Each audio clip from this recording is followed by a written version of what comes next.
Hello everybody, and this is Share the Bytes. I'm Ian. And I'm Corey. And this is episode 1, Reboot. Where we compile our experience and knowledge for your consumption. Yes. Wow, even what have you been up to lately? Well, it's been a long time since we got together. And as you might see, I'm in a new studio. I'm in the beautiful Berkeley, California, or as what we like to call it here, Berkeley, California. Great place to live. And doing all right. I've got the new website up, and we are redoing the show, hence the name Reboot. What about yourself? I see you're in a new spot. I am. I'm in sunny Grand Junction, Colorado, where it averages 70-odd degrees, 80-odd degrees in August. I got a new job, and not much beyond that. So, yeah, here I am. Yeah, outstanding. Yeah. You know, it's great to be back redoing the show, and certainly with the gainful employment, it gives us options. Oh, yes. Yeah. We can afford a little bit better internet connection for our Skype calling. Exactly. And we've got a little bit better hardware this time around. There was fewer clinks getting it going, I noticed, yes. Yeah, because with the old show, I know you really couldn't tell. If you ever get a chance to look at some of our old video, it might look a little bit kludgy. Some of the video was really sharp and then other pixelated. And I would have to say I had 3 machines recording. I had a Windows XP machine feeding to a Windows Vista machine that had a 2-second video delay. And so when I was trying to look at the camera, all I could see was your image in the 2-second delay, so I would be watching that, and then 2 seconds would go by, and I'm going, oh, wait a minute, it's been 2 seconds, it's been this long pause. I should have responded. Yes. Why am I not psychic? Yeah. Well, that didn't work, so what I did is, in that time, I bought a MacBook, and I like it because it makes it very easy to feed the video out.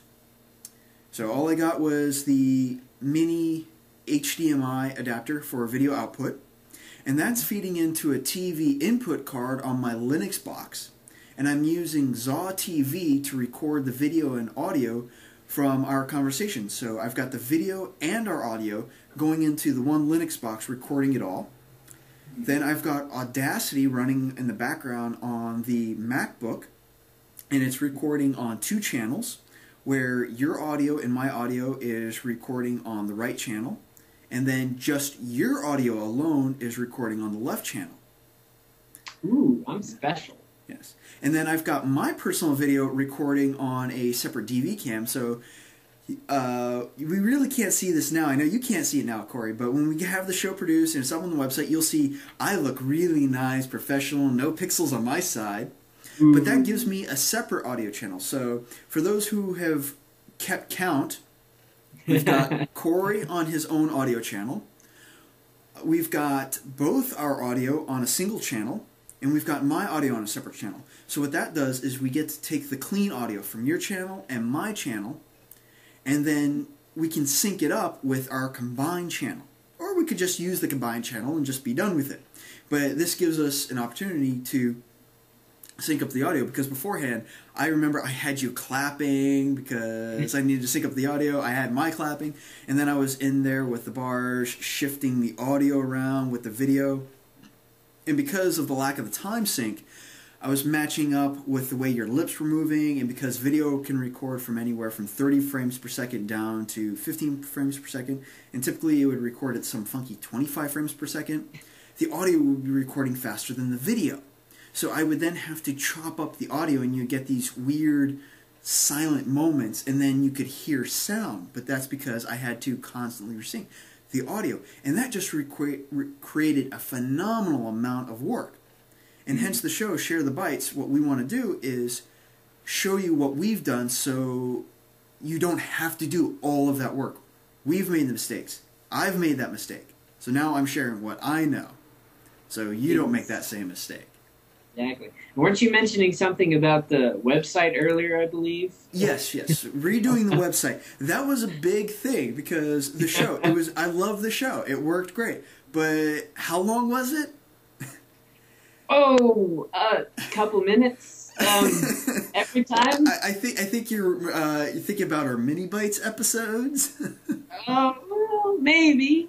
It was more like. I apologize, everyone. I didn't plan very well on that. Yeah. So that was anywhere from an hour to an hour and a half. It was great. I love doing it, but it took a lot of effort editing that video down and then writing up that content onto the web page. So the web page was all just straight HTML, CSS code. That's fine. It works if you have a static web page. But if you're like us, you want to share what we know, insert code, you can't have a static web page. You can't be programming in HTML. You want something more of a WYSIWYG editor. What you see is what you get. Mm-hmm. And we've got all these websites out there that you see people's blogs or you see people's websites. Like, my goodness, they're updating these things constantly. How are they doing this? They can't be updating just straight HTML and CSS. They would go mad, insane. Just like how I went mad and insane. So did a little bit of research and found out that there are all these programs. They're called content managers for websites. And all they are SQL databases, usually MySQL databases, sitting on websites, and then you have a front end using PHP code or ASP, but I hate to say it, folks, 90% PHP, ASP is even less than 10%. PHP really rocks.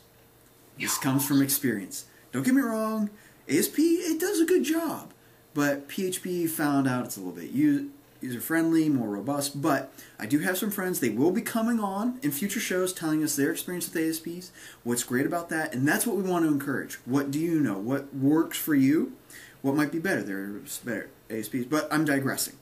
Going back, we have PHP, we have MySQL. So what do? We used WordPress. And WordPress is an excellent content manager. You just log in, enter your content in, insert videos, your code. You can use all sorts of tags, their plugins. It just works. Now, there's other stuff just in WordPress. Why do we put WordPress? Because it was there. Then there are other ones like Drupal. Corey, have you heard of Drupal? I have. I'm not a big fan of the name, but the system sounds really nice. Yeah. And what I've been told is that one works a little bit more for developers in the fact that it gives you a lot more options, per se, of getting into the nitty-gritty of it. So if you're really into web page design and code, that would work for you.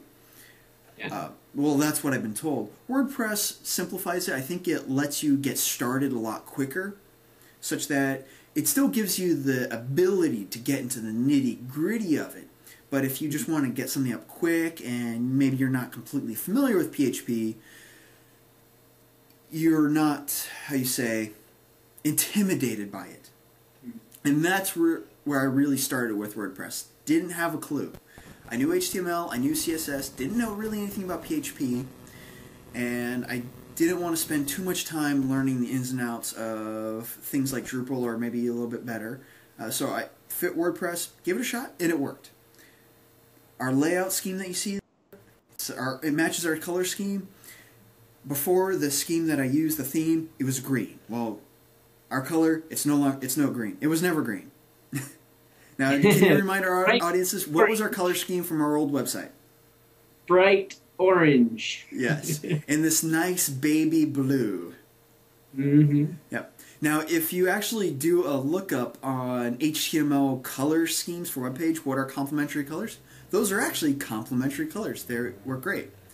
But looking back on it, it seems maybe a bit childish. I don't know. What would you say, Corey? Every time I got on the website, I felt like getting a cracker and some of that really crappy cheese and just going and eating that. Yeah. That's what it reminded me of.